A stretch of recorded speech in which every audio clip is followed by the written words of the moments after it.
네, 여러분 안녕하십니까. 매봉 육효의 저자 매봉 안성훈입니다.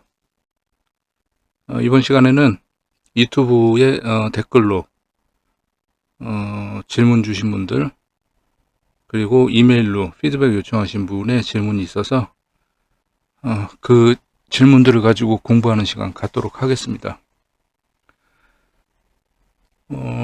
먼저 지혜님, 좀 선생님은 썸네일도 딱 요약해서 잘 올리셨네요. 이번 영상은 어찌하다 보니 관효 대환장 파티였네요. 제이훈님이 올려주신 우려점, 제가 올린 신수점도 관효삼합, 마지막 뉴스에 올라온 만취운전 점괘도 관귀창궐, 어떤 징조가 될지 상당히 흥미롭고 무섭네요.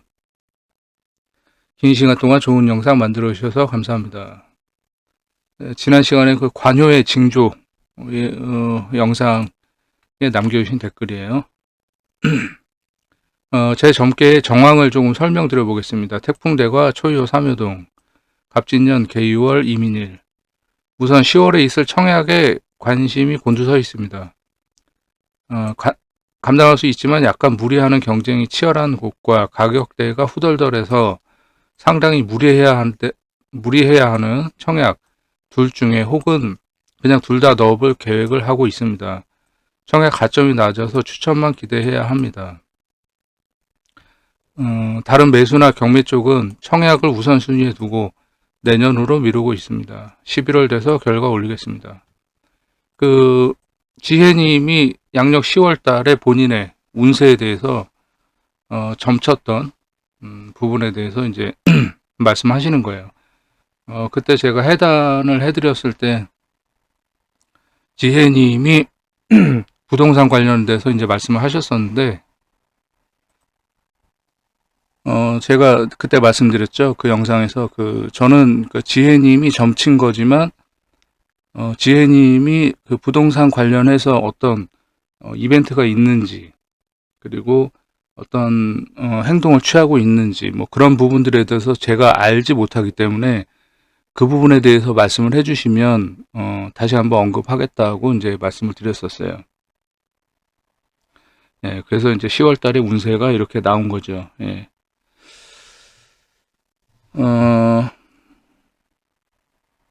여기 보시면은 첫 번째로 감당할 수 있지만 약간 무리하는 경쟁이 치열한 곳과, 그러니까 청약을 이제 무리하는 경쟁이 치열한 곳에 이제 청약을 넣겠다는 말씀이에요.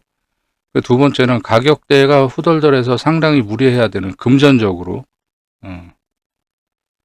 그 청약이 있고, 그래서 이것만 넣을 거냐, 이것만 넣을 거냐, 혹은 둘 다 넣어볼 것이냐, 이제 이런 말씀을 하신 거예요. 네. 제가 봤을 때는 청약에 당첨이 되지는 않습니다. 예.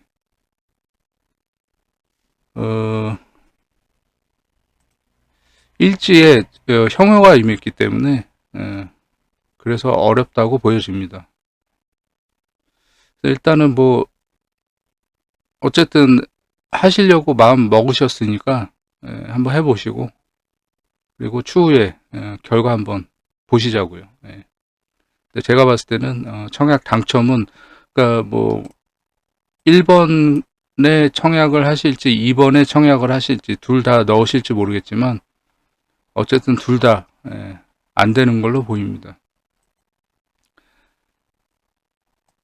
뭐 월에 다음 곧 이제 수월이 오기 때문에, 양력 10월 달이 수월이니까, 수월은 이제 재물을 나타내는 글자죠. 그리고 세효에는 문서가 있고, 그 다음에 사유축 삼합을 완벽하게 이렇게 짜면서 금생수, 그래서 다 좋아 보여요. 좋아 보이는데 왜 안 된다고 제가 말씀을 드리냐면, 일지에 있는 이 형효는 금전 지출을 의미하기도 하지만 라이벌을 의미하기도 합니다. 그래서 라이벌, 경쟁자, 여기서도 이제 뭐 무리하는 경쟁, 뭐 이런 부분들에 대해서 이제 말씀을 하셨는데, 예, 경쟁이 굉장히 치열한 곳을 청약을 넣으시려고 하는 것 같아요. 예. 그래서 일지에 있는 이 형유 때문에 이루어지지 못한다. 이렇게 답을 드리겠습니다. 예. 11월 돼서 결과 올려주시면 또 한번 이야기 나눠보도록 하겠습니다. 그 다음에 봄바람님, 선생님께서 올려주신 귀한 영상 감사하고 소중한 마음으로 공부하겠습니다. 오늘도 귀한 말씀 감사합니다. 네,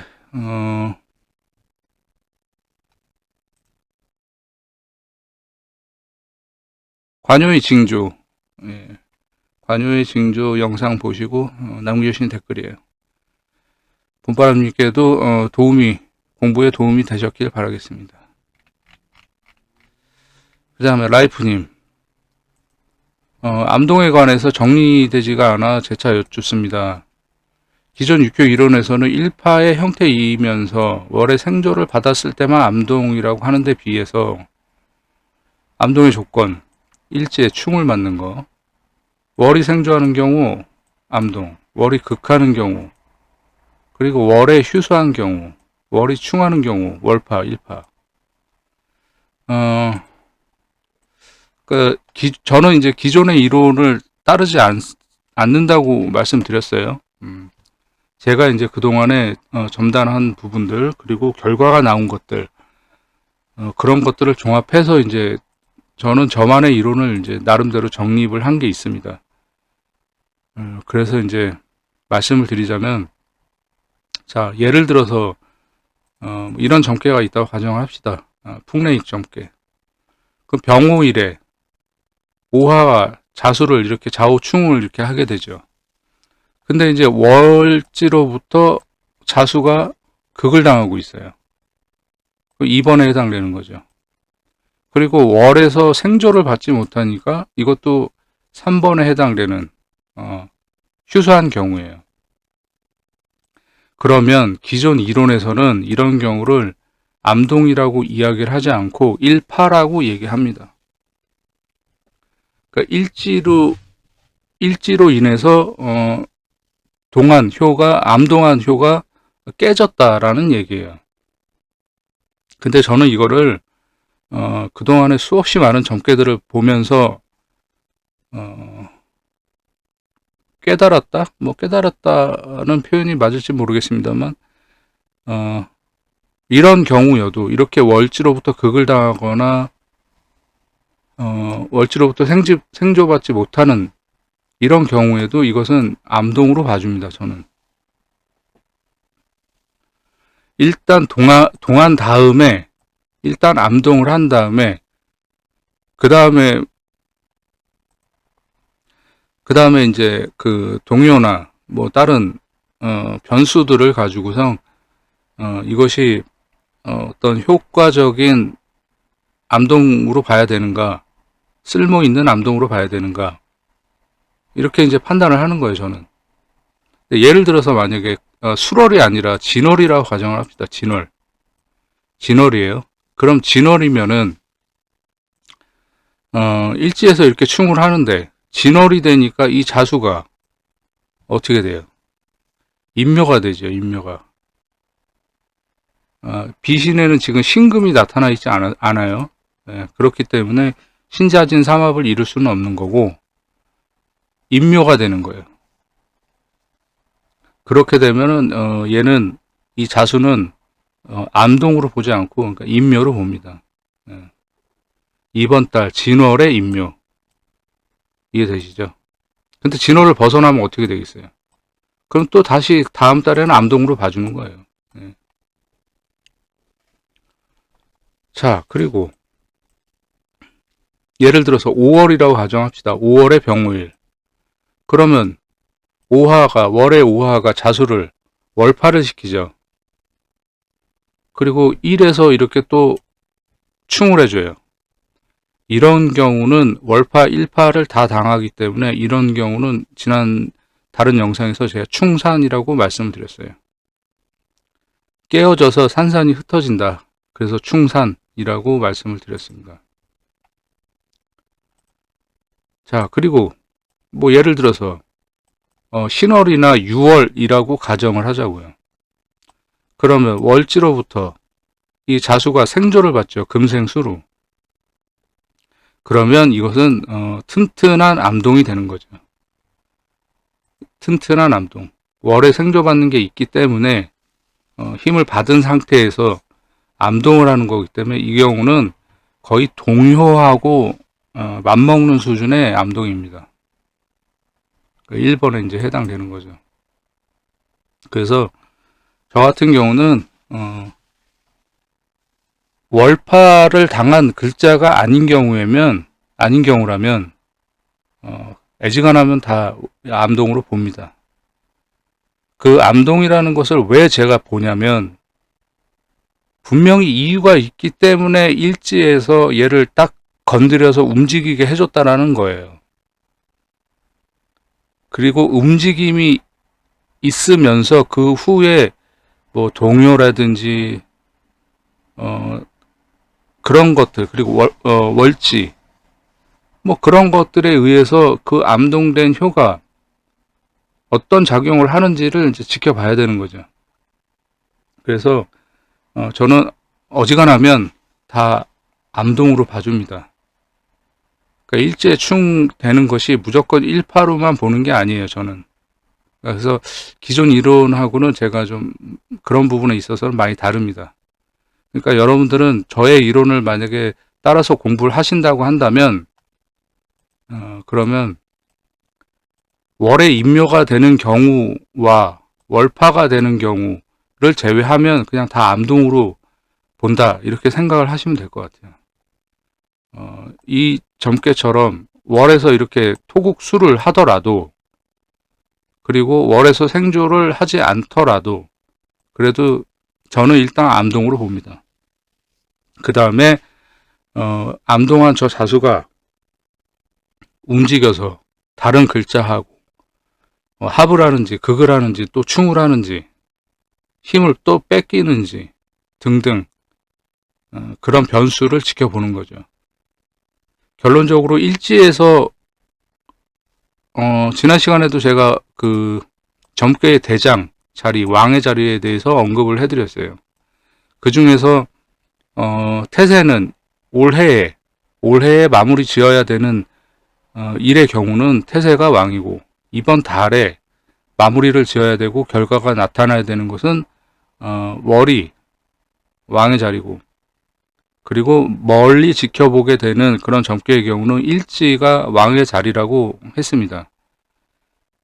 그래서 대체적으로 보면은 태세와 월과 일 중에서는 대체적으로는 일지가 왕이 되는 경우가 많아요. 그렇기 때문에 그 일지에서 충을 해서 암동을 한다라는 것이 그냥 암동을 하는 것이 아니라는 것을 저는 생각을 다시 한번 하는 거예요. 분명히 이유가 있기 때문에 뭔가 움직임을 주는 거죠. 암동이라는 것은 여러분들 뭐 아시겠지만 어두울 암자를 씁니다. 암동의 암자는. 그것은 무슨 얘기예요? 나도 모르는 사이에 저 일지, 왕의 자리에 있는 일지가 나도 생각지도 못한 때에 쓱 와가지고 움직일 수 있도록 탁 때려준다는 의미예요. 그래서 저는 그것을 월에서 극을 받거나 생조를 못 받는다고 해서 그것을 일파로 보지 않는다라는 거예요, 저는. 그 기존의 육교 이론에서는 일파의 형태입니다. 근데 저는 어지간하면 다 암동으로 봐준다. 그리고서 다른 글자, 비신에 나타나 있는 다른 동효라든지 다른 글자들과의 생극재화, 그것을 살펴보고서 그게 쓸모 있는 암동인가 아닌가를 그 다음에 판단한다는 거예요. 그렇게 이해하시면 되겠습니다. 그래서 어지간하면 다 암동으로 봐준다. 네. 그래서 뭐 제가 설명드렸지만 일지에 충만 나오면 일파인지 암동인지 헷갈린다 하셨는데, 그러니까 예를 들어서 5월인 경우, 5월에 5일인 경우에는 월파를 맞고서 1파를 맞기 때문에 이것은 충산이 돼서 얘는 아예 못 쓰는 거라고 생각을 하시면 돼요. 예, 그 외의 경우는 다 암동이다. 저는 그렇게 본다.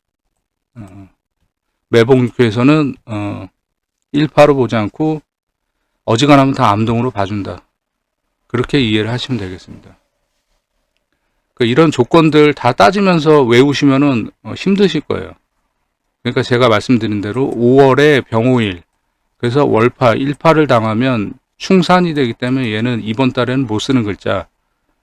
그럼 5월을 지나가면 미월이 되면 월파에선 벗어나잖아요.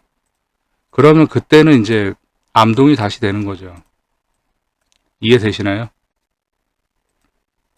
네, 그렇기 때문에 월파, 1파가 함께 충을 하는 경우가 아니면 저는 어지간하면 암동으로 봐줍니다. 예. 그리고 임묘 되는 경우도 임묘가 되면 이달에만 임묘가 되지 이달 지나면 어차피 임묘에서는 이제 나오기 때문에 그래서 암동으로 봐준다는 얘기예요. 라이프님 이해되셨으리라 봅니다. 또 궁금하신 게 있거나 모르시면은 다시 질문해 주시고요. 제이훈님 영상으로 답변 남겨주셔서 감사합니다. 육수의 쓰임에 대해 잘 정리가 되었습니다. 육수는 답이 아니다라는 이제 영상에 이제 말씀을 해주신 거예요. 육수는 이런 표현을 좀 쓰고 싶어요. 그냥 거들 뿐. 예. 유명한 애니메이션의 그 슬램덩크였나요? 왼손은 거들 뿐이었나? 예. 그런 멋있는 대사가 있잖아요. 예. 육수는 그냥 거들 뿐이에요. 예. 이 점괘를. 육효 점괘를 해단하는 데 있어서 제가 어떤 영상에서 제가 이런 말씀을 한번 드린 적이 있어요. 음양오행, 목화토금수와 12지지의 생극재화 이것만 완벽하게 꿰뚫어 보면 그럼 다른 어떤 역술 학문보다 더 간단 명료하면서 정확하게 해단을 할 수 있는 게 육효라고 제가 말씀을 드린 적이 있어요. 그리고 육수를 저는 청룡하고 백호, 등사만 위주로 참고를 한다고 말씀드렸어요. 그거조차도 대인점, 내가 잘 알지 못하는 상대방에 대해서 저 사람이 어떤 사람일까? 그 관계에 대해서 점을 칠 때만 등사란다. 육수를, 청룡, 백호, 등사 이 세 가지를 100% 참고를 한다라고 제가 말씀드렸어요. 상대 응효에 어떤 육수가 임해 있는지 그런 부분들을 살펴본다고 말씀드렸는데, 자, 그러면 이거를 바꿔서 얘기하자면, 아니 다른 사람들은 육수를 다 참고를 하는데 왜 매봉 선생은 당신은 육수를 다른 점괘에서는 참고하지도 않고 그냥 그냥 보기만 한다고 하고 대인점에서만 참고한다고 하고 왜 다르냐, 이렇게 의문을 갖는 분이 계셔요. 그 부분에 대해서 말씀을 드리자면 기존의 이론을 제가 무시한다는 얘기가 아니에요. 더할 거 더하고 뺄 거 빼고 그래서 간단 명료하게 본다라는 얘기고요. 그리고 여러분들 저의 육효 해단 관련된 그리고 피드백 관련된 영상을 자세히 이제 들어보신 분들은 아시겠지만 제가 누누이 말씀드리는 강조하는 게 하나가 있어요. 질문이 간단 명료해야 되고 정확하면 점괘가 아무리 남발계가 나와도 정확하게 해단을 할 수가 있는 것이고, 그리고 대체적으로 어떤 점괘 도구를 가지고 점을 치던 그 질문 자체가 간단 명료하면서 중요한 질문이고 명확한 질문이라면 대체적으로 동요가 하나 내지는 두 개, 여기서 답이 다 나와버린다라고 말씀드렸어요. 그 말은 무슨 얘기냐면 육수를 참고하지 않더라도 이미 점괘 내에서 답이 명료하게 나오기 때문에 참고하지 않아도 된다라는 얘기를 지금 하고 있는 거예요. 이해가 되시나요? 그러니까 가볍게 생각을 하세요. 육수에 대해서 너무 집착하지 마시고 점괘에서 그러니까 이런 거예요. 그러니까 여러분이 점을 쳤는데 질문도 어려워. 용신도 제대로 못 잡아. 그러면 점괘도 뒤죽박죽. 그럼 나는 어떻게 해석을 해야 될지도 몰라. 그런 와중에 육수까지 참고를 해야 돼. 그럼 여러분들 답 쉽게 구할 수 있을 것 같으세요? 절대 못 구합니다. 여러분들 제가 이렇게 말씀드리면 여러분들 무시하는 게 아니라고 분명히 말씀드렸어요. 전 시간에도. 여러분들 무시해서 드리는 말씀이 아니에요. 그러니까 오해하지 마시고 질문이 명확하고 간결하고 그렇게 해서 명확하게 점괘를 보면 점괘 내에서 답이 그냥 나와요.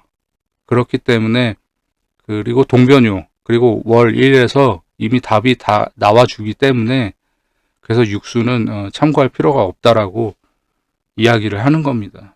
기존의 이론을 무시하는 게 아니에요. 그래서 저는 쉽고 간단하고 빠르게 그리고 정확하게 해석할 수 있는 그 길을 여러분들한테 알려드리는 것 뿐이에요. 예. 그러니까 육수를 참고하실 분들은 알아서 참고하시면 됩니다. 근데 저는 그렇게 하지 않는다라는 거. 예. 예, 아무튼 제이호님 그 공부가 잘 되셨기를 바라겠습니다. 자, 봄바람님.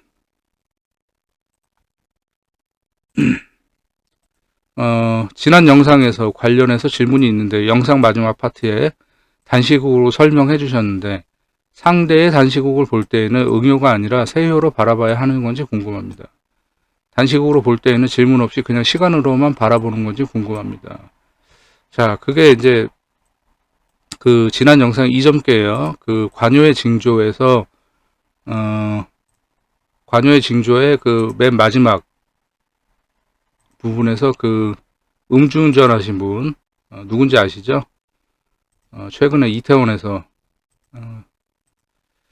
7시간 넘게 이렇게 술을 드시고 캐스퍼 차량을 이제 운전하셔가지고 음주운전을 내신 그분의 이제 점괘를 가지고 이제 말씀하시는 건데 이런 경우가 있어요. 이거는 제가 궁금해서 그 당시에 제가 그 점괘 설명해 드렸을 때 제가 이렇게 말씀드렸어요. 그 음주운전 하신 분이 자기 차량인 줄 알고 남의 차량의 문고리를 막 흔들고 그래서 차 문이 열리지 않으니까 그 차에 이제 기대가지고 잠깐 이렇게 서 있다가 또 이렇게 어디로 이동하고 이제 그런 장면 CCTV가 그때 공개가 됐어요. 뉴스를 통해서. 근데 저는 그 사람의 뭐가 궁금했던 게 아니에요. 관심이 없어요, 저는. 그런데 그 뉴스를 보면서 지금 그분과 그분 가족들에 관련해서 많은 지금 어떤 사건 사고들 금전적인 문제들 뭐 여러 가지가 지금 많이 있단 말이에요.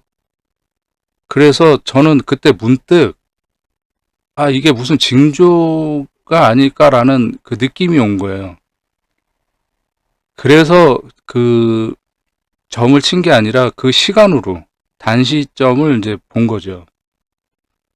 그 남의 차에 그러니까 술이 완전히 취해가지고 남의 차에 문고리를 잡으면서 그 흔들던 그 장면이 찍힌 그 시간, 네, 그 시간으로만 이제 본 거죠. 그래서 그거는 그냥 그 사람을 보는 거기 때문에 그냥 세요를 보면 돼요. 이때는 그 사람의 문제이기 때문에. 제가 만약에 저 사람이 저렇게 하는 것이 어떤 징조가 있는 게 아닐까, 그리고서 제가 만약에 뭐 주사위라든지 산대라든지 뭐 등등 통해 가지고 제가 만약 직접 점을 쳤다 그러면 응요를 봐야 돼요. 용신을. 근데 저는 관심이 없어요. 그냥 저게 무슨 징조로 보인다라는 느낌을 받았고, 그러면은 저 단시점으로 봐야 되겠다. 그냥 그렇게 본 것 뿐이에요. 예. 그래서 이제 그 CCTV에 나와 있던 그 시간으로 그냥 본 거죠. 자, 그 CCTV로 본 시간으로 이제 단시국을 포국을 해가지고 이 점괘가 나온 거예요. 산택손 삼효동. 자, 음주운전을 하기 전이죠. 네, 그런데 이제 이거는 결과론적인 얘기예요. 이미 음주사고를 냈다라는 것을 우리가 인지를 하고 있는 상태에서 본 거란 말이에요. 그런데 그 CCTV가 아주 많은 분량의 CCTV가 다 공개가 됐어요. 최초에 그 1차로 고깃집에 들어가는 뭐 미슐랭 소고기집이라고 해요. 그 집에 들어가는 CCTV도 공개됐고, 그리고 뭐 2차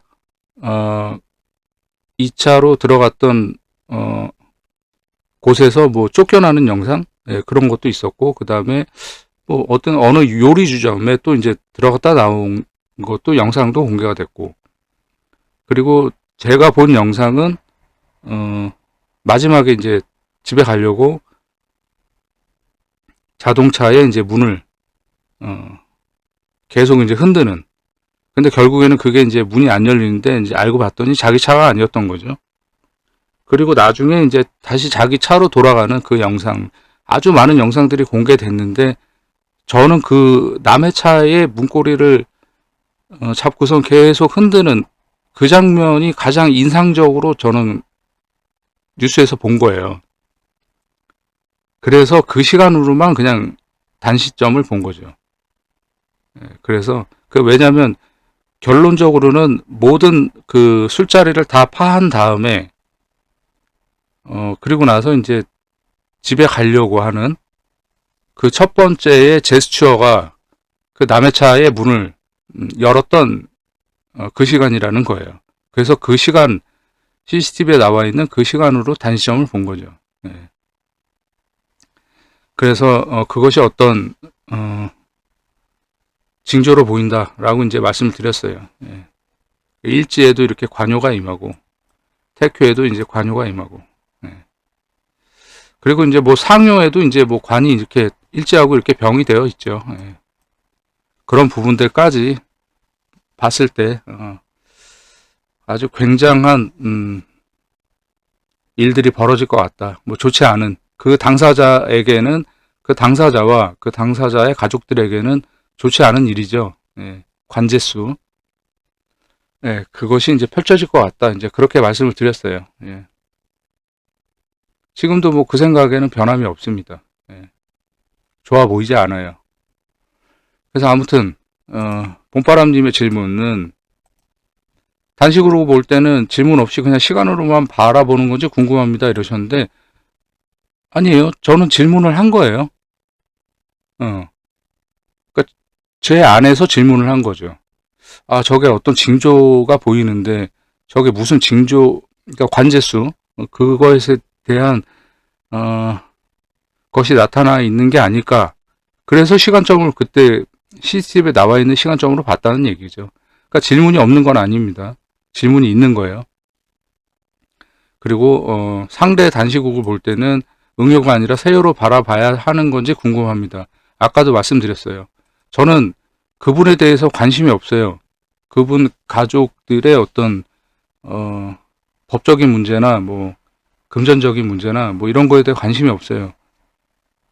저는 정치하고는 좀 잘 안 맞는 사람이라서 정치에는 관심이 없습니다. 아무튼 그런데 제가 궁금해서 점을 쳤다면 응효를 용신으로 보는 것이 마땅하고요.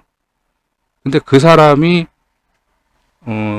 사건을 일으키기 직전에 남의 차에 문고리를 잡고 흔드는 그 시간으로 그냥 단시국을 포국을 한 거기 때문에 그냥 그 사람 세효를 그냥 보는 겁니다.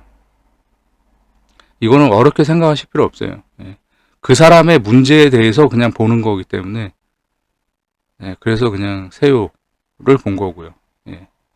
근데 제가 직접 점을 치는 경우라면 그때는 얘기가 달라집니다. 그러면 용신을 응효로 봐야 돼요. 그렇게 이해를 하시면 됩니다. 근데 여러분들이 뭐 이런 뉴스나 사건 사고 이런 부분들에 대해서 제가 예전 영상에서도 뭐 한두 번 언급해 드렸던 것 같은데 어 제가 여러분들한테 쓸데없는 거 뭐 남의 일에 대해서 별로 궁금하지도 않은데 그런 거 점치지 마라 뭐 그런 말씀 드린 적 있어요. 이것도 그것에 뭐 해당되는 일이긴 한데 근데 제가 그 뉴스를 보면서 찌릿하게 온 게 있었어요. 그 문고리 잡고 있는 영상을 보면서 다른 영상을 보면서는 뭐 온 게 없는데 그 영상을 보면서는 뭐가 찌릿하고 온 게 있어가지고 그래가지고 좀 문제 생기겠다 싶어가지고 그래서 시간점으로 그냥 본 겁니다. 뭐 여러분들이 뭐 다른 뉴스 가십거리나 뭐 연예인이나 혹은 정치인에 관련돼서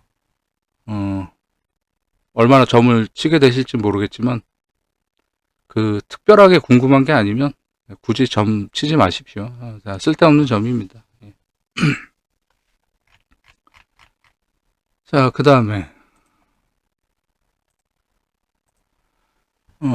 연애와 인간관계에서 상대는 나에게 했던 행동들에 대해서 후회를 하겠습니까?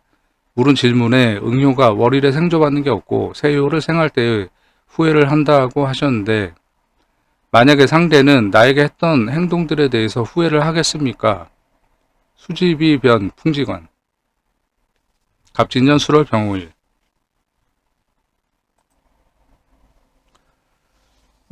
월일 생조받는 게 하나도 없고 세효를 생하는 응효가 동하여 관, 묘목, 공망을 화출하였는데 이는 변효에게조차 힘받지 못하는 진심으로 후회하는 응효가 되는 건지 아니면 공망으로 화출된 응효 이젠 후회할 생각도 없다 마음도 없다 공망의 응효가 되는 건지 궁금합니다.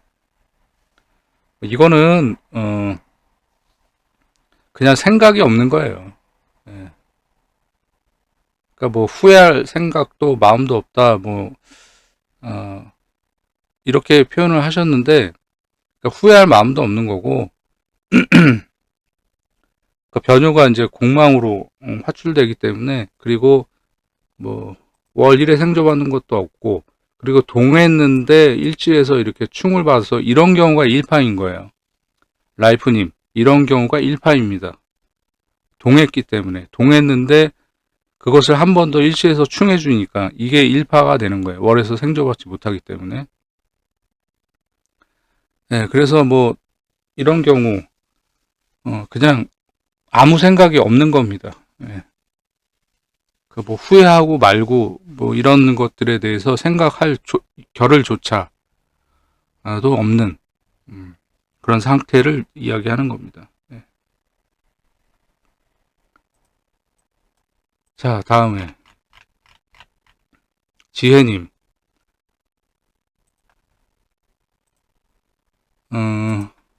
외봉 선생님 제가 오늘 본 정계인데 잘 본 것인지 잘못 해석한 부분이 있는지 합과 극의 관계성을 어떻게 해석해야 하는지 고민이 되어 문의를 드려봅니다.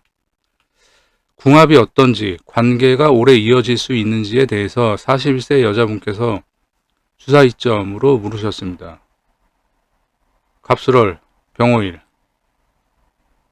수택절 이효동 새해 제가 임하고 1회 생을 받습니다. 응의 부가 임하고 월에 생을 받으면서 육합괴가 되니 서로 능력도 있고 합을 하고 있어 잘 맞는 궁합입니다.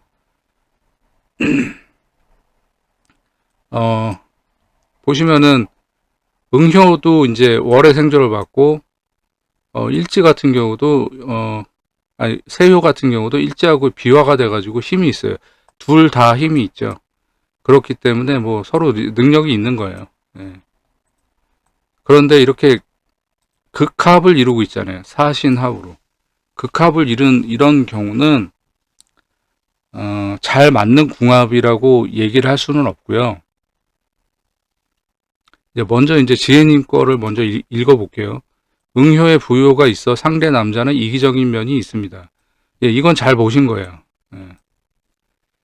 합과 극을 세효가 하고 있으니 내가 관계를 이끌어가고 내가 더 좋아하는 상황입니다. 그러니까 이것도 맞는 얘기인데, 이렇게 사신합으로 극합을 이루는 경우는 어떤 경우를 얘기하냐면, 어, 저 남자를 내 마음대로, 내가 원하는 대로, 그 말씀하신 것처럼 관계를 내가 주도해서 이끌어 가고 싶어 하는데, 그런데 짜증이 나니까 제압을 하려고 하는 거예요. 세효 입장에선.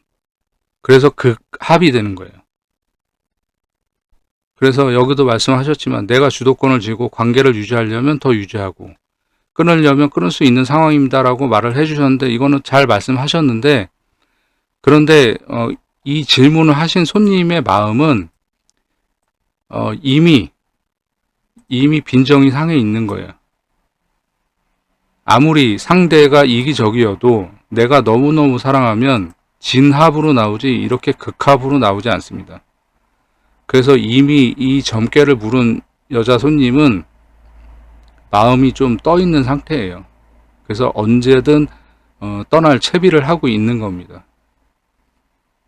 그리고 여자분이 점을 쳤는데, 궁합에 대해서, 궁합이 어떤지, 관계가 오래 이어질 수 있는지에 대해서 물었는데, 이렇게 소녀가 동하면 그럼 관여를 극하게 되는 경우가 되죠. 그러면 다른 남자가 오기가 어렵습니다. 이 여자 손님을 어려워한다는 거예요. 자, 이후 질문자가 말하기에 실제 상대는 직업이 운동을 한 사람이고 능력은 있는데, 월지로부터 이렇게 생조받는 게 있으니까 능력은 있는 사람이에요. 본인이 느끼기에 상당히 이기적이다. 이 부효의 특성이 그렇습니다. 소녀를 극하기 때문에 자신만 아는 거죠. 좋아하는 취미생활이나 그런 것들을 혼자서 하고 나의 능력을 보고 만나는 것 같다. 당연하죠. 세효에 제가 임했잖아요. 그럼 응효의 그 남자 입장에서는 이 세효가 여자분이 되잖아요. 여자분이 쟤를 이렇게 딱 갖고 있고 일제도 제가 임하고, 그러니까 능력을 보고 만날 수밖에 없는 그런 모습이죠. 실제 여자분은 직원을 제법 많이 거느리는 잘 나가는 사업가입니다. 사업은 뭐 앞으로도 계속 번창하시겠네요. 일제에 제가 임해가지고. 이분의 이후 질문은 두 가지였습니다. 이 사람이 좋긴 하지만 마음에 안 차는 부분도 있지만 나중에 더 좋은 사람을 만날 수 있을지. 자, 제가 좀 전에 말씀드렸죠. 진짜 좋아하면 이렇게 극합으로 안 나타난다고 말씀드렸죠. 그런데 그래서 아까도 제가 말씀드렸어요. 이미 마음이 좀 떠 있는 상태라고. 근데 여기 질문에서 바로 나오네요. 나중에 더 좋은 사람을 만날 수 있을지. 어렵습니다. 소녀가 동했기 때문에. 이 사람이 추후 신뢰관계에 문제를 일으키지 않을지. 이 부분은 글쎄 제가 이제 생각을 해보건데, 연인 사이니까 뭐 어떤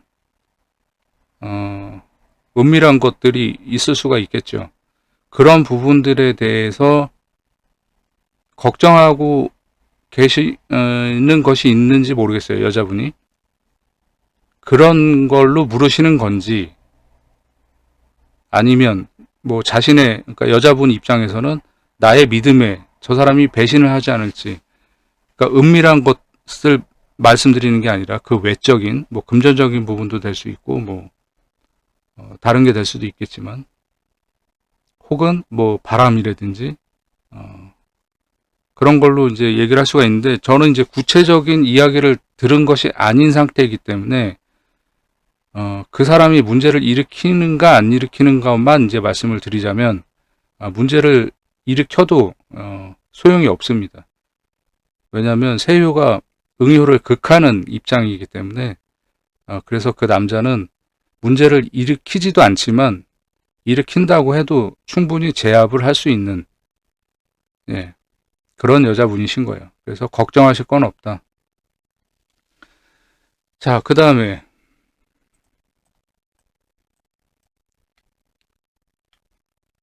이효 손이 동해서 퇴신을 했습니다. 월일에 조력이 없고 공망이면서 묘목은 월에 합을 했습니다. 그러니까 뭐 이거는 뭐 굳이 뭐 보실 거는 없어요. 예. 그러니까 소녀가 퇴신을 한다. 이거 가지고 뭘 해석하냐 이거죠. 예. 근데 아까 제가 말씀드렸잖아요. 이분이 최초에 물으신 점괘의 질문이 뭐였어요? 궁합이 어떤지, 관계가 오래 이어질 수 있는지에 대해서 물은 거란 말이에요. 그러면 여자분이 점을 쳤기 때문에 손이 동했다라는 것만으로 안 되는 거예요. 관요를 치는 거기 때문에 좋지 않다라고 제가 말씀드렸습니다. 이렇게. 여기서 답이 끝난 거예요. 그렇기 때문에 이 소녀가 퇴신되고 뭐 어쩌고 저쩌고 월에 합을 하고 이렇게 합을 해서 어쩌고 저쩌고 하는 부분에 대해서 논할 필요가 없다는 거예요. 제 얘기는. 그리고 궁합이 어떤지 관계가 오래 이어질 수 있는지 물었는데 극합으로 나타났잖아요. 이렇게. 그래서 이 점을 치신 여자분은 이미 슬쩍 마음이 떠 있는 상태다. 그래서 저 남자를 내가 어떻게 구속을 하든지, 그러니까 구속한다라는 게 이제 내 마음대로 컨트롤을 하고 싶은데 안 되니까 지금 짜증이 나 있는 상황. 그것을 보여주고 있는 거다. 그래서 저 묘목의 퇴신은 궁합에서 어떤 관계성으로 대입을 해야 될지 모르겠습니다. 그러니까 뭐 이게 퇴신이 되든 진신이 되든 그거에 중요한 게 아니고요. 여자분이 궁합을 물었는데 묘목이 동했다라는 거, 소녀가 동했다라는 거, 그것만으로도 관요를 치기 때문에 문제가 있다. 그 남자가 오지 않는다. 남자가 나를 어려워한다. 이렇게 해석을 하시면 됩니다. 이것을 물었는데 저것에 응한 것으로 보아야 하는 것은 아닙니다. 최근에 이분 밑에 있는 책임자가 직원 상당수를 빼서 경쟁업체를 차렸습니다. 전화위복으로 수습은 모두 한 상황입니다. 뭐 이거하고는 상관이 없어요. 이 점괘하고는. 그렇게 안 보입니다. 그리고 일제 재효가 있기 때문에 뭐 앞으로도 사업은 잘 되실 거고요. 이후 질문, 궁합과는 다른 점괘가 되는 것이니 더 좋은 사람을 만날 수 있는지는 새로운 점으로 보아야 하는 것인지 이 점괘만으로 해석이 가능한 건지 궁금합니다. 제가 아까 말씀드렸죠. 여자가 이 남자하고 나의 궁합이 어떤가를 여자분이 점을 쳤는데 소녀가 동했다라는 것만으로 좋지 않다. 관요를 치는 글자이기 때문에 남자가 나를 어려워한다. 앞으로 만나게 될 남자. 그러면 더 좋은 사람을 만날 수 있어요? 없어요? 없겠죠. 그럼 어떻게 해야 돼요? 내가 상대방을 대하는 태도나 혹은 내가 좋아하는 이성, 남성에 대한 어떤 그 모습이 있을 거 아니에요. 그런 것들을 눈높이를 좀 낮추시던지 포기할 거는 좀 포기하시면서 만나셔야 돼요. 그렇지 않고 이분 특히 뭐 상당한 재력가이시면서 사업도 잘 되시고 그러신 여성분이라고 말씀하셨잖아요. 그러면 또 눈이 얼마나 높으시겠어요. 그렇기 때문에 지금 현재의 남자를 바라보는 본인의 어떤 그 이성상, 남자를 바라보는 이성에 관련된 그 이성상을 변화를 줘야 된다. 그렇지 않으면 더 좋은 사람을 만날 수가 없다. 이렇게 말씀드릴 수가 있습니다. 이 소녀가 동한 걸로 그냥 끝난 거예요. 가을밤 바람이 선선해집니다. 감기 조심하세요. 선생님들 감사드립니다. 그리고 바로 대댓글을 달으셨어요. 봄바람님 덕분에 과거에 제가 올려드렸던 영상 중에 이제 반려동물 용신잡기에서 사시나분 불처럼 타올랐다가 헤어진다를 복습하셨다고 이렇게 댓글을 또 달아주셨어요. 그러니까 사시나뿐만 아니라 모든 극합이 그래요. 모든 극합이. 모든 극합은 궁합에서 그렇게 나타납니다. 자, 그 다음에 봄바람님의 질문이에요. 선생님 안녕하세요. 64개 384효에 대해서 선생님을 알기 전까지는 64개 중요성을 정말 몰랐었고, 저는 1불 1세 외정, 2, 3불 4세 내바, 이렇게 단순한 공식으로 배를 찾고 적고 점괘를 해석했는데요. 네, 뭐 많은 분들이 이렇게 하시죠. 예. 요즘은 해석에 중점을 두기보단 64개를 달달 외우는 걸 중점을 둬서 64개를 적은 수첩을 가지고 틈틈이 외우고 있어요. 예, 잘하고 계십니다. 선생님처럼 1초 만에 해단을 할 수는 없지만 저처럼 하시려면요, 여러분들 한 20년을 넘게 매일같이 30분, 최소 30분 이상 64개를 달달달달 외우는 연습을 20년을 넘게 하셔야 됩니다. 그래야지 저처럼 될 수 있습니다. 뭐 자랑 같아서 좀 재수 없기는 하시겠지만 사실입니다. 이 단순 복습, 이것을 하루에 최소 30분 이상 꾸준히 한다라는 것. 그리고 제가 어느 영상에서도 말씀드렸지만, 제가 운전을 할 때, 그리고 저는 이제 가까운 거리는 이제 바이크를 타고 다녀요. 대학로나 이제 뭐 이렇게 성북동에 제가 있다 보니까 대학로가 가깝고, 뭐 도남동도 가깝고 해서, 뭐 식사하러 다닐 때, 뭐 커피 마시러 갈 때, 그럴 때는 이제 바이크를 타고 다니는데, 바이크를 탈 때도 마찬가지고, 그리고 제가 이제 멀리 출장을 가거나 할 때, 뭐 자동차를 이제 운전하고 있을 때, 그때도 저는 음악 소리를 크게 틀질 않아요. 그러면서 이제 앞차 번호판 이렇게 지나가는 차들 보면서 노는 연불한다고 암산을 합니다. 64개에 대해서. 그러니까 제가 이제 정해놓은 규칙이 있죠. 예를 들자면 뭐 1, 2, 3, 4 번호판이 1, 2, 3, 4다. 그러면 이제 뭐 끝자리 수만 가지고서 이제 암산을 한다든지, 그리고 다음 첫 번째 보이는 차를 이제 합계로 잡고, 다음에 오는 차를 이제 뭐 상계로 잡고, 이거는 점치는 것이 아니고 그냥 암산을 하는, 그래서 이제 계속 머릿속에 각인을 시키는 거잖아요. 64개를. 그 나름대로의 이제 방법이 있는 거예요. 저는 제 나름대로. 그래서 여러분들도 그냥 저처럼 뭐 1초 만에 점괘를 이제 얻어가지고 1초 만에 해단을 하시려면 매일같이 30분 이상, 최소 30분 이상 20년을 넘게 이렇게 하셔야지 몸에 밴 게 이렇게 툭 그냥 나오는 겁니다. 예. 남자분들은 아시겠지만은 군대에 가면 상관이 지나가다가 내 어깨를 그냥 툭 치고 지나가기만 해도 관등성명이 나온단 말이에요.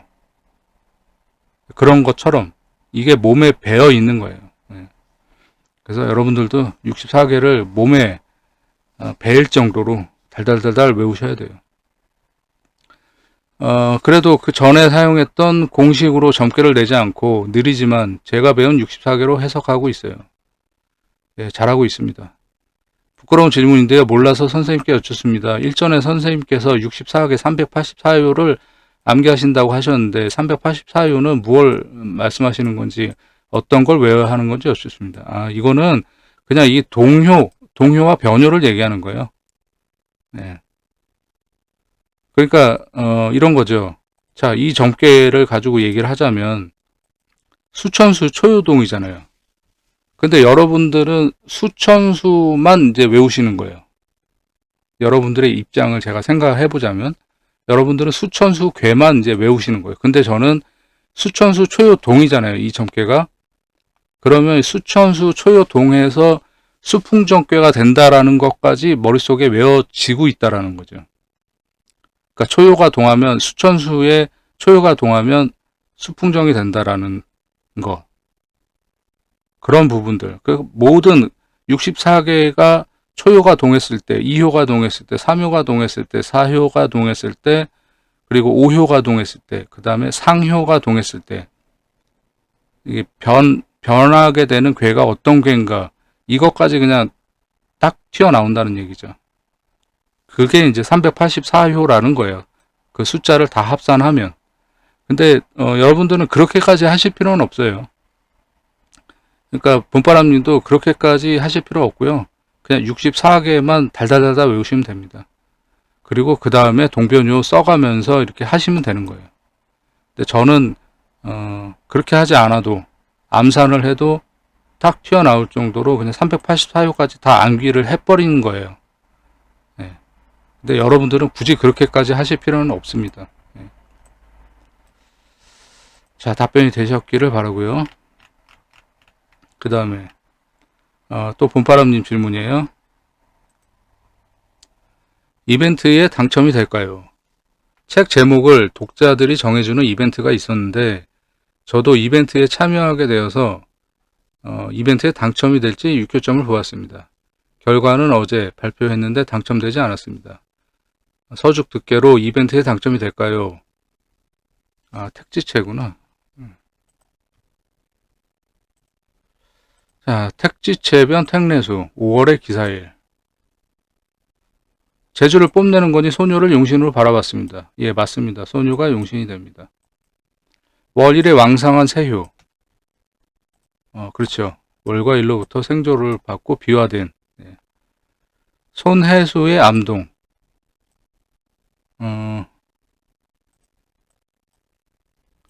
자, 요 사효의 암동을 말씀하시는 거예요.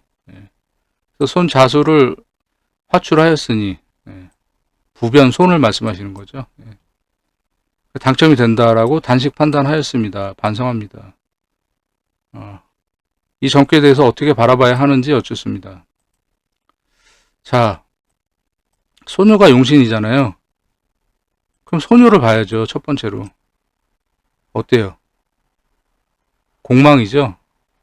뭐 여기서 그냥 답이 나온 거예요. 네. 암동을 하죠. 근데 초유가 동해가지고 토국수로 또 때려버리죠. 네. 물론 이제 월하고 이제 합을 하는데 결국 5월 달에 경월에 결과가 나오는 게 아니니까 여기서도 이제 어제 발표했다고 하잖아요. 그러니까 뭐 이 월하고 이제 합되는 거는 굳이 신경 쓰실 필요가 없는 거고, 그래서 이제 초유가 어차피 5월 경월이 지나면은 합된 게 풀리기 때문에 동에서 그냥 해수를 딱 때려버립니다. 거기서 그냥 답이 다 나온 거예요. 안 된다. 그러니까 여러분들은 너무 어렵게 해석하는 경향들이 있으세요. 제가 보면. 네, 자, 소녀가 용신, 소녀, 사효, 공망. 여기서 그냥 끝난 거예요. 이해되셨죠? 네. 여러분들하고 저하고 해단하는 방법의 차이점. 네. 저는 이렇게 간단하게 그냥 하나만 보면 답을 말씀드릴 수가 있는 겁니다.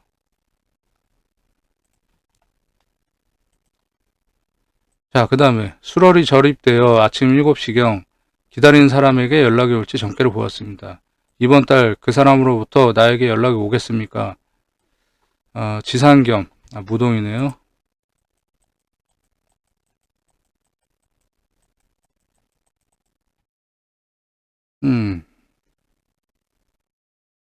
월지에 부임하였지만 세효 응요 극한이 연락이 오지 않습니다. 예, 세효가 응요를 극하고 있잖아요. 그래 연락이 안 오죠. 그리고 응요가 동하지도 않았어요. 예, 연락 안 옵니다. 예. 이 점괘를 바라보면 궁금한 점이 있는데요. 택효의 관 5화와 일지의 관 4화가 같은 오행으로 비화되었는데 이것이 저에게 사고, 도둑, 질병이 일어날 수 있음을 암시한다라고 바라봐야 하는지 궁금합니다. 아닙니다. 네, 그거 상관없습니다. 일지에 충을 받고 월지에 극을 받는 세효는 어떻게 바라봐야 하는지 궁금합니다. 월지에 극 받는 거는 상관없고요. 이렇게 암동하는 것은 내가 연락을 할까 말까. 내가 그 사람한테 연락을 기다리고 있지만 내가 하고 싶은 마음, 그 마음이 왔다 갔다 하고 있다. 그걸 얘기해 주는 거예요. 그리고 사고, 도둑, 질병 이런 것을 이제 일지에 이제 관요하고 택효에 있는 관요 때문에 이렇게 말씀을 이제 하신 건데, 이게 병되어 있을 경우를 그렇게 보는 거예요. 지금은 병되어 있는 경우가 아니죠. 이것은 사화, 일지는 사화하고 택효는 오화, 달라요. 병되어 있는 게 아니에요. 그렇기 때문에 도둑을 맞거나 이런 경우는, 도둑을 맞거나 사고가 생기거나 이런 부분들은 이 택효가 사화였다면, 그러면 일지하고 병되어 있기 때문에 그런 문제가 생길 수 있죠. 근데 이것은 오화, 그냥 단순히 비화된 것 뿐이기 때문에 그렇게까지 보실 거는 아니다. 자, 답변이 되었길 바랍니다. 자, 그 다음에 동하여 공방을 화출한 응효가 온 이유에 대해서,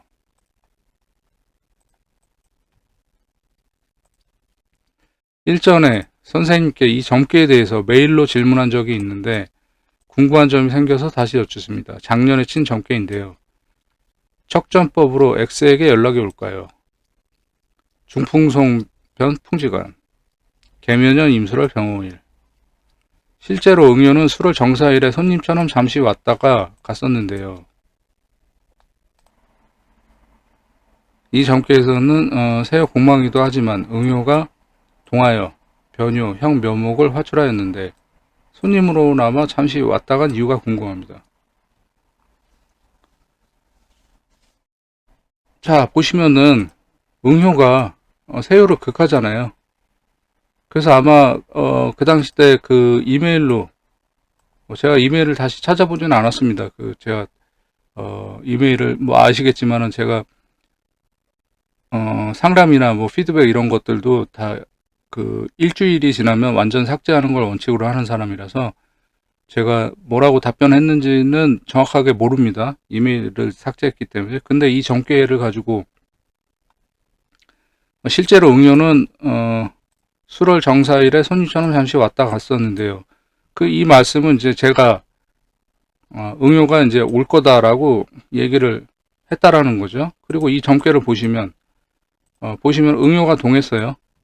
그리고 응효가 세유를 이렇게 극합니다. 그리고 세유가 공망이에요. 대인점에서 그 사람한테 연락이 올까?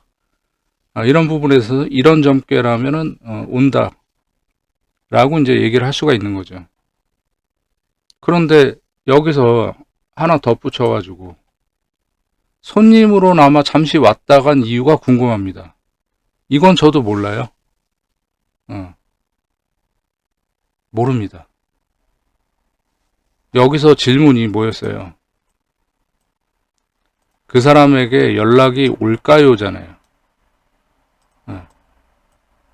그래서 응효가 동해가지고 세요를 극하고 세요 공망이고, 그래서 온다, 연락이 온다 라는 것을 얘기해 줄 수 있는 것 뿐이지, 이 부분에 대해서 잠시나마 왔다 간 이유가 궁금합니다. 이건 뭘 물으시는 건지 제가 이해가 안 되고 모르겠어요.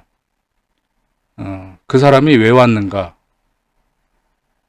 그건 바꿔서 다시 한번 생각을 해보자면, 그 사람이 나한테 마음이 있어서 날 보고 싶어서 온 건가를 질문하신 건가? 라고 한다면 그건 아니에요. 응효가 세유를 극하는 거기 때문에, 생조하는 것이 아니라 극하는 거기 때문에 그 부분은 아닙니다. 그리고 다른 것에 대해서 지금 봄바람님이 물으신 거라면, 잠시 왔다 간 이유에 대해서 저는 모르겠어요. 그거는 그냥 뭐 여기서 이제 손님으로나 아마 잠시 왔다 간 것이라고 하셨으니까, 그러면 손님으로 그 봄바람님이 카페 커피숍인가 뭐 하신다고 하셨었나요? 기억이 가물가물한데, 예, 그냥 뭐 그러면 커피 마시러 왔겠죠. 차를 마시러. 네. 다른 이유는 보이지가 않습니다. 그리고 모르겠습니다. 만약에, 그리고 다시 한번 말씀드리지만, 이 질문이 만약에 나를 보고 싶어가지고 온 것인가를 물으신 거라면 그건 아니라는 거. 응효가 세요를 극하기 때문에. 답변이 됐길 바라고요. 혹시 부족한 게 있으면 다시 질문 주시기 바랍니다. 자, 그 다음에 연락점에 대해 예문으로 질문하겠습니다. 그 사람으로부터 나에게 연락이 올까요? 중천건, 변천택리, 갑진년 을해월 병자일. 을해월은 이제 다음 달인데 예문이니까 응요가 동하였는데 퇴신이면 연락이 오는 건지 안 온다라고 봐야 되는 건지 궁금합니다. 퇴신이 돼도 연락이 옵니다. 동했기 때문에. 동한 것은 반드시 작용을 한다고 했어요. 그래서 연락이 오는 겁니다. 근데 뭐 퇴신이 된다라는 것이 퇴신이 된다라는 것을 가지고 온다 안 온다 안 오는 거 아니냐. 퇴신은 물러날 퇴자를 씁니다. 그래서 물러난다라고 이렇게 해석을 하시는 분도 있는데 그렇지 않습니다. 연락이 올까? 응요가 동하면 반드시 그 영향력을 행사한다. 그리고 동하는 것은 시작이고 변효는 결과. 연락이 오지만 그 후에는 그 연락 이후에 그 다음부터는 연락이 안 올 수도 있겠죠. 그런데 질문, 나에게 연락이 올까요? 응요가 동했기 때문에 연락이 온다. 하지만 그 후로는 모르겠다. 월가일로부터 생조를 받지 못하기 때문에 그게 조금 더 이제 퇴신되는 게 좀 빠르죠. 자, 답변을 다 해드렸네요.